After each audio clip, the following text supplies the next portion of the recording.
राष्ट्रीय कार्यकारिणी की बैठक भी थी क्योंकि आज राष्ट्रीय कार्यकारिणी का सम्मेलन हुआ और अमर शहीद दिवस सैनिक का दिवस भी है और साथ में आप सामने देख ही रहे कि 3 दिन के बाद होली है।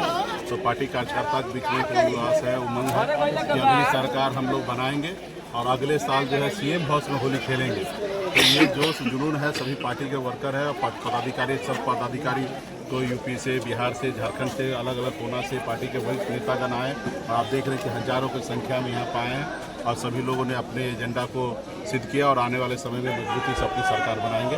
और अगले साल सभी लोगों ने संकल्प लिया कि सीएम हाउस में लालू जी के स्टाइल में अगली बार होली खेला जाएगा पटना में।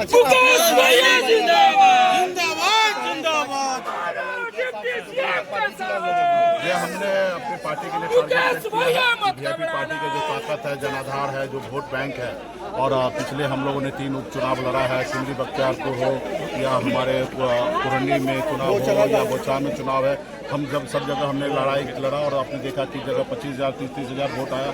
तो हमारे पास जो वोट बैंक है उस आधार पे हम मानते हैं कि हमारी ताकत है और भी हमारे पास जिस हिसाब से कार्यकर्ता है, पार्टी के नेता है, तो उनको हम लोग ज़्यादा से ज़्यादा कैसे चुनाव लड़ाए उसके लिए हम लोगों ने 60 सीट पर हमने टारगेट सेट किया कि 60 सीट पर वीआईपी पार्टी चुनाव लड़ेगी, बाकी सीट हमारे सहयोगी दल लड़ेंगे।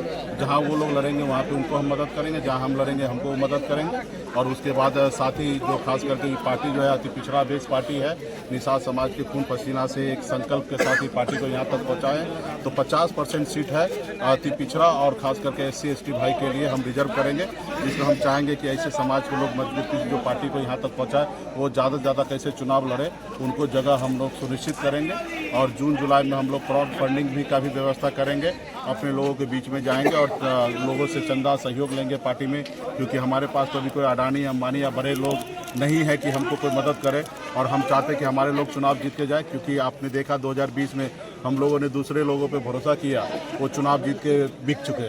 तो हम चाहेंगे कि हमारे जो लोग खून पसीना बहा के पार्टी को यहाँ तक पहुँचा उनको कैसे चुनाव लड़ाए, उसके लिए क्राउड फंडिंग का भी हमने जून जुलाई में सदस्यता अभियान भी चालू कर रहे हैं और उसके साथ साथ सहयोग भी राशि हम लोग लाएंगे। जो हमारा कमज़ोर गरीब कैंडिडेट होगा उसको आर्थिक रूप से हम लोग पार्टी की तरफ से सहयोग करेंगे। वो सारे निर्णय हमने आज 12 एजेंडा पे हमने मोहर मारा है। पार्टी बनेगी तो सरकार बनेगी तो निश्चित तौर पे मछुआरा के लिए काम करेंगे। निषाद समाज का आरक्षण जो है पहला कैबिनेट से पेश को भेजेंगे। 5,000 वाली बात भी कही है आपने। हाँ, जो मछुआरा जो है भारत सरकार की जो योजना है, जिस वर्ष में खास करके जून जुलाई अगस्त में मछली जिस समय में अंडा देती है उस समय मछली नहीं मारने का प्रतिबंध है, तो उस समय में भारत सरकार सिर्फ 500 रुपया मुआवजा देती है 1 साल का, और वो भी बिहार में ये योजना नहीं चल रहा है। तो हमारी सरकार बनने के बाद जितने भी बिहार का निषाद मछुआरा उसका रजिस्ट्रेशन कराएंगे और इस योजना को चालू करेंगे। राज्य सरकार की तरफ से 5,000 रुपया हम लोग देंगे और भारत सरकार का जो योजना है उसको भी हम लोग जनता तक पहुँचाने का काम करेंगे। तो ये एक योजना है निषाद के लिए, उसके लिए बीमा सुरक्षा कार्ड भी हम लोग देंगे, उनका इंश्योरेंस कराने का काम करेंगे। जो गंगा जी में मछली फ्री में जो हम लोगों का निषाद का हक है, लालू जी ने फ्री किया था, उस पर अभी गैर मछुआरा का कब्जा हो गया, तो उसके लिए भी सुरक्षा कार्ड भी हम लोग उपलब्ध कराएंगे। जिसके पास कार्ड होगा वही लोग मछली मारेंगे। तो जीविका दीदी में भी हम लोग परिवर्तन लाएंगे, जो खास करके उसमें बहुत सारा ऐसे है जो मरने तुरंत वो उस पैसा उनके परिवार को भरना पड़ता है। तो हम चाहेंगे कि इंश्योरेंस सरकार के खर्चे से हो, ताकि वो उसके मरने प्रांत उनको किसी को उसके परिवार को ना भरना पड़े। तो ये सारे चीज़ हम लोग चला रहे हैं। उसके अलावा भी बहुत सारे ऐसे चीज़ है कि जो पार्टी आने वाले समय में घोषणा पत्र हम लोग जारी करेंगे। दूसरे प्रदेश में जो बिहार के खास करके जो बिहारी दूसरे प्रदेश में काम कर रहे हैं, वहाँ पे असहाय महसूस करते हैं, उनके साथ कोई भी इमरजेंसी कोई भी घटना होगा तो वहाँ पे उनको देखने वाला कोई नहीं होगा।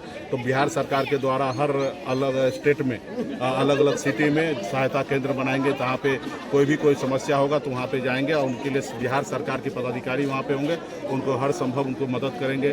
फिर हमारे गठबंधन के द्वारा तेजस्वी जी के द्वारा जो माँ बहन योजना, सम्मान योजना उन्होंने लागू किया है, 2500 रुपया का माता बहन को सम्मान देने का काम करेंगे।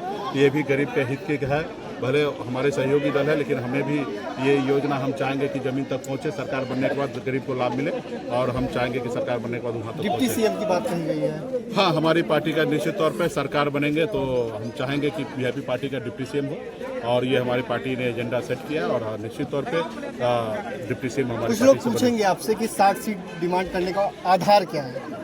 आधार लास्ट 2024 में चुनाव हुआ लोकसभा, उसमें जाके एक एक वोट देख ले कि निषाद समाज का वोट कहाँ है। लास्ट 2-4 सीट उपचुनाव हुआ, वहाँ पे जाके देख ले, वो एक एजेंसी को हायर कर ले, देख ले कि वहाँ पे किस जाति का किधर वोट किसके कहने से गया। वहाँ पे दिखेगा कि मजबूती से चारों जगह पे वीआईपी पार्टी के इंटैक्ट होके 95% वोट जो है महागठबंधन के पक्ष में आया। और आपने हमारा अकेले चुनाव लड़ने के बाद आपने देखा ना कि हमारा 30,000 वोट आता तो किसी पार्टी को 1,300 वोट आता है, कि हमारा 25,000 वोट आता तो किसी पार्टी को 2,000 वोट आता है। तो ये हमारा आधार है, और हम जो आधार है तो निश्चित तौर पर उस रास्ते। लेकिन जिन नेताओं को आपने बनाया वो बिहार सरकार में मंत्री बन गए, कुछ लोग केंद्र में मंत्री बन गए, मतलब आप नेता बना तो रहे हैं। यही हमारी खूबसूरती है कि हम किसी के सामने झुकने वाले नहीं हैं, और हम अपने एजेंडा के साथ, अपने मिशन के साथ लगे हैं समाज को आगे बढ़ाने के लिए। जो लोग बरसों से समाज को पैरों तले कुचल के रखा था, दबा के रखा था, वो लोग नहीं चाहता ये समाज आगे बढ़े। तो वो हमारा एक रणनीति उनका है, परसेप्शन है कि हमको कमज़ोर करे, हमारे बीच में से किसी नेता बनाए।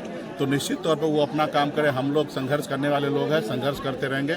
हम बिहार में हमारे पूर्वज दशरथ मांझी ने पहाड़ को तोड़कर रास्ता बनाया, इस बार हम भाजपा को सीना पे चढ़कर और बिहार में अपनी सरकार बनाएंगे। अच्छा, एक और सवाल है, ये हम संघर्ष करते रहे और बेटे को भी लेकर 2 दिनों से आपके पूरे कार्यक्रम में बेटा आपके साथ है, क्या है ये वजह, बेटे को क्यों साथ? जब भी मैं बॉम्बे से बिहार आया तो बेटा 2 साल का था, बहुत छोटा था। आज देखिए मेरे बराबरी पे आ चुका है और हाइट हमारी बराबरी पे हो गया है। अभी 7 का एग्ज़ाम दिए, अभी 8 में पहुँचे हैं और अभी छुट्टी भी बॉम्बे में चल रहा है स्कूल का। तो मैंने देखा कि फ्री हैं तो हमने इनको बिहार लेके आया और इनको यही दिखाने के लिए कि पापा आपका कितना संघर्ष कर रहा है, क्यों कर रहा है, किसके लिए कर रहा है। आप भी देखिए, भविष्य में आपको भी पढ़ाई लिखाई जब खत्म होगा तो यही जो हमारा काम है उसको आपको भी आगे बढ़ाना है।